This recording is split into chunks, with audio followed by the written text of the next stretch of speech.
ஆதியாகமம் 6ஆம் அதிகாரம். மனுஷர் பூமியின் மேல் பெருக துவக்கி அவர்களுக்கு குமாரத்திகள் பிறந்தபோது தேவகுமாரர் மனுஷகுமாரத்திகளை அதிக சௌந்தரியமுள்ளவர்கள் என்று கண்டு அவர்களுக்குள்ளே தங்களுக்கு பெண்களை தெரிந்து கொண்டார்கள். அப்பொழுது கர்த்தர், என் ஆவி என்றென்றைக்கும் மனுஷனோடே போராடுவது இல்லை, அவன் மாம்சந்தானே, அவன் இருக்க போகிற நாட்கள் 120 வருஷம் என்றார். அந்நாட்களில் ராட்சசர் பூமியிலே இருந்தார்கள். பின்பு தேவகுமாரர் மனுஷகுமாரத்திகளோடே கூடுகிறதுனால் இவர்கள் அவர்களுக்கு பிள்ளைகளை பெற்றபோது இவர்களும் பூர்வத்தில் பேர் பெற்ற மனுஷராகிய பலவான்கள் ஆனார்கள்.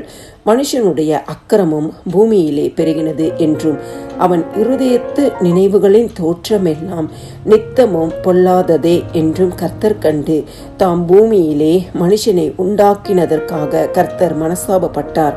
அது அவர் இருதயத்திற்கு விசனமாயிருந்தது. அப்பொழுது கர்த்தர், நான் சிருஷ்டித்த மனுஷனை பூமியின் மேல் வைக்காமல் மனுஷன் முதற்கொண்டு மிருகங்கள், ஊரும் பிராணிகள், ஆகாயத்து பறவைகள் பர்யந்தமும் உண்டாயிருக்கிறவர்களை நிக்கிரகம் பண்ணுவேன். நான் அவர்களை உண்டாக்கினது எனக்கு மனஸ்தாபமாயிருக்கிறது என்றார். நோவாவுக்கோ கர்த்தருடைய கண்களில் கிருபை கிடைத்தது. நோவாவின் வம்ச வரலாறு. நோவா தன் காலத்தில் இருந்தவர்களுக்குள்ளே நீதிமானும் உத்தமனுமாயிருந்தான். நோவா தேவனோடே சஞ்சரித்து கொண்டிருந்தான். நோவா சேம், காம், யாபேத் என்னும் 3 குமாரரை பெற்றான்.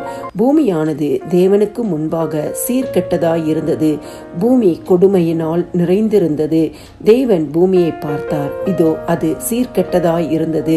மாம்சமான யாவரும் பூமியின் மேல் தங்கள் வழியை கெடுத்து கொண்டிருந்தார்கள். அப்பொழுது தேவன் நோவாவை நோக்கி, மாம்சமான யாவரின் முடிவும் எனக்கு முன்பாக வந்தது.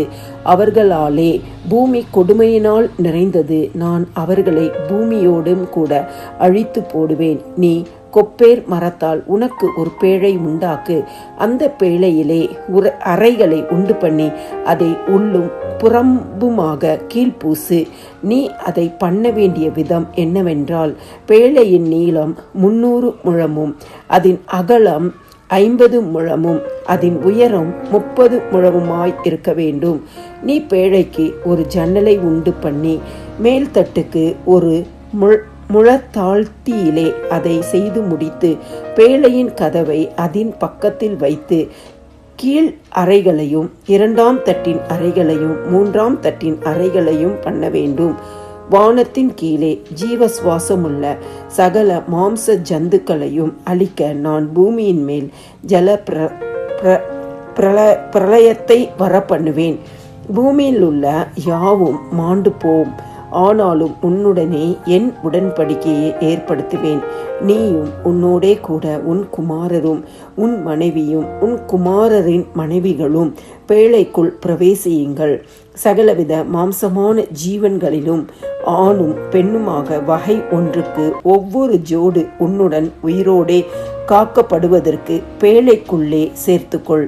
ஜாதி ஜாதியான பறவைகளிலும் ஜாதி ஜாதியான மிருகங்களிலும் பூமியில் உள்ள சகல ஜாதி ஜாதியான ஊரும் பிராணிகளிலும் வகை ஒன்றுக்கு ஒவ்வொரு ஜோடு உயிரோடே காக்கப்படுவதற்கு உன்னிடத்திலே வரக்கடவது. உனக்கும் அவைகளுக்கும் ஆகாரமாக சகலவித போஜன பதார்த்தங்களையும் சேர்த்து உன்னிடத்தில் வைத்துக்கொள் என்றார். நோவா அப்படியே செய்தான். தேவன் தனக்கு கட்டளையிட்டபடி எல்லாம் அவன் செய்து முடித்தான்.